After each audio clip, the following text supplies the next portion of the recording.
जय हिंद दोस्तों, बड़ी खुशखबरी और बड़ा फायदा 100% होगा फायदा, लगा दी मुहर।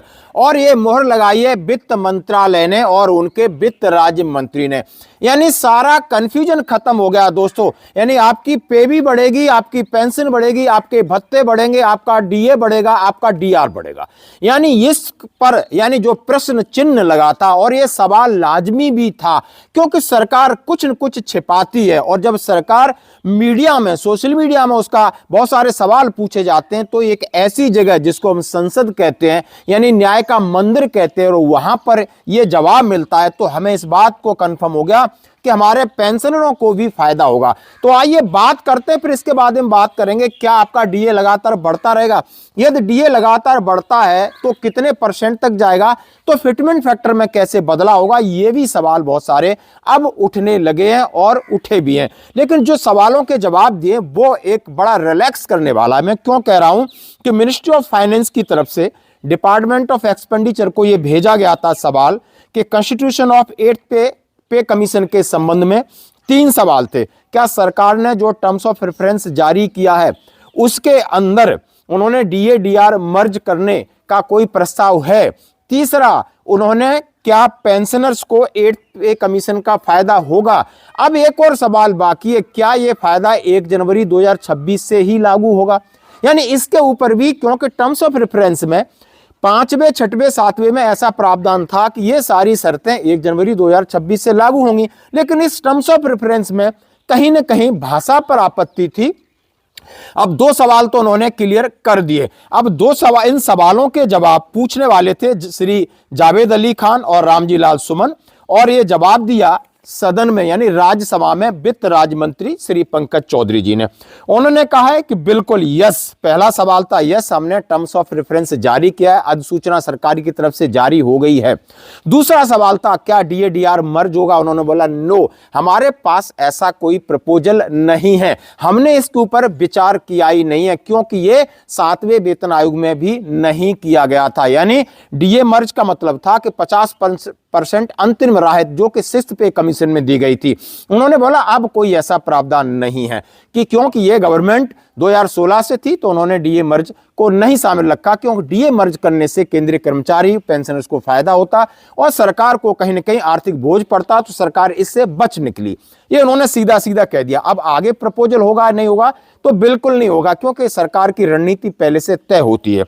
तीसरा सवाल था, बड़ा सवाल था, क्या पेंशनर्स को 8वें वेतन आयोग में फायदा होगा। यानी 69 लाख पेंशन भोगी का भविष्य बड़ा अनिश्चित में था और कई क्यों न हो। देखो दोस्तों, सवाल जब पूछा गया तो सवाल बनता था, यानी संसद सदस्यों ने सवाल पूछा। इससे पहले केंद्रीय कर्मचारियों ने लगातार मीटिंग किया कि आपने पेंशनर्स नाम का कोई शब्द इसमें इंक्लूड नहीं किया है और इसलिए ये स्थिति हो गई है। सरकार ने सोचा हम क्यों जने जने को जवाब दें, सीधा अभी मानसून सत्र संसद का शीतकालीन सत्र चल रहा है, उसमें यह सवाल कहीं न कहीं से आएगा, और उन्होंने जवाब दे करके सीधा सीधा कह दिया। क्या कहा है, 8वां केंद्रीय वेतन आयोग में केंद्र सरकार के कर्मचारियों के वेतन, उनके भत्ते, केंद्रीय कर्मचारियों की पेंशन आदि विभिन्न में सभी अपनी सिफारिशें करेगा, आयोग सब में सिफारिशें करेगा। द 8th पे commission will make its recommendation on the various issue on pay, allowances, pension etc. of the central government employee। आप समझ चुके होंगे, यानी ये पूर्ण विराम लग चुका है और अच्छी बात है। अब बात है, एक और सवाल है, क्या 1 जनवरी 2026 से फायदा होगा। अब फायदा 2 प्रकार का होता है। अब होता है हमारी पे बढ़ेगी, पेंशन बढ़ेगी। अब घोषणा 2028 में होती है तो उसका वो एरियर देंगे या नहीं देंगे, थोड़ी सी आशंका इसमें बताई गई। लेकिन पिछली बार क्या होता था, पे पेंशन बढ़ोतरी का एरियर तो मिल जाता था, लेकिन अलाउंसेस उसी दिन से इफेक्टिव होते थे जिस दिन से ये घोषणा करते थे। तो सरकार कहीं ना कहीं फायदे के लिए खींच रही है, चाहे डीए डीआर मर्ज करना हो, एक अपना आर्थिक बोझ कम कर रही है। लंबा खींचेगी तो सरकार को चुनावी फायदा होगा, लोगों में इसकी चर्चाएं चलेंगी, सोशल मीडिया पे बात चलेगी और सरकार को पैसे का फायदा होगा। कम से कम ये बात तो कंफर्म है यानी 6वें में भी नहीं दिया है, 7वें में नहीं दिया है, तो 8वें में देने का सवाल ही नहीं कि आपके जितने अलाउंसेस हैं वो जिस दिन से सरकार अधिसूचना जारी करेगी उस दिन से होगा, तो ये 1 जनवरी 2026 से मिलने वाला है नहीं। अब तीसरा सवाल आता है, क्या पे पेंशन को भी सरकार कुछ गड़बड़ कर सकती है आर्थिक बोझ लेके, क्योंकि सरकार ने पेंशनर को खुश कर दिया, केंद्रीय कर्मचारी को इस बात को लेकर खुश कर दिया, लेकिन कहीं ना कहीं सरकार के मन में ये चल रहा है। तो ये सवाल अब फिर इस सरकार के आगे कि इसके ऊपर भी क्यों वित्त राज्य मंत्री ने बात नहीं की कि नहीं ये सारे फायदे 1 जनवरी 2026 से होंगे। तो दोस्तों आप समझ सकते हो यहाँ डिप्लोमेटिक गेम है, ये लोग बहुत दिमाग लगाते हैं, हमारी तुम्हारी तरह इमोशनल होकर बहुत बड़ी बड़ी बातें नहीं करते, नपे तुले अंदाज में बात करते हैं और बात के मतलब और कुछ बेमतलब भी निकाले जाते हैं।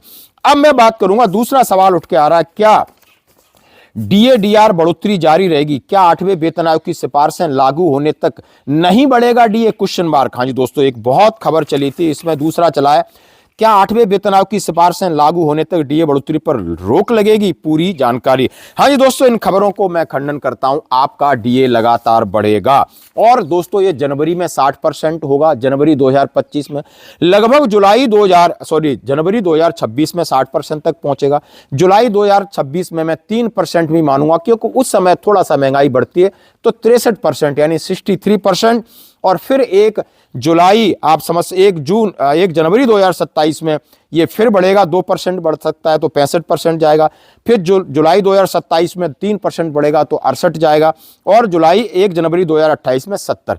लगभग मैं मान के चल रहा हूं कि एक साल में 5% बढ़ता है और 2026 में लगभग आपका 63 हो जाता है, तो जो 2027 में 68 होगा और 28 का पूरा डीए कहीं ना कहीं उस खींचता है तो 70 से 73% आपका डी होगा, यानी फिटमेंट फैक्टर आपका 1.73, 74, 75 के आसपास जाने की संभावना है। और उसके ऊपर फिर ये पूरा का पूरा डीए मर्ज होगा और मर्ज होने के बाद 0 से शुरू होगा, फिर आपका एरियर वर्कआउट किया जाएगा। अब सवाल है कि जनवरी 2026 से पीछे को जाते हैं तो सरकार पर बोझ बनता है, और फिर वही सवाल घूम के आता है, क्या 1 जनवरी 2026 से सरकार गंभीर है या इसके ऊपर कोई स्पष्टीकरण देगी। तो दोस्तों ये थी अपडेट और खुशखबरी और राहत वाली बात है। धन्यवाद।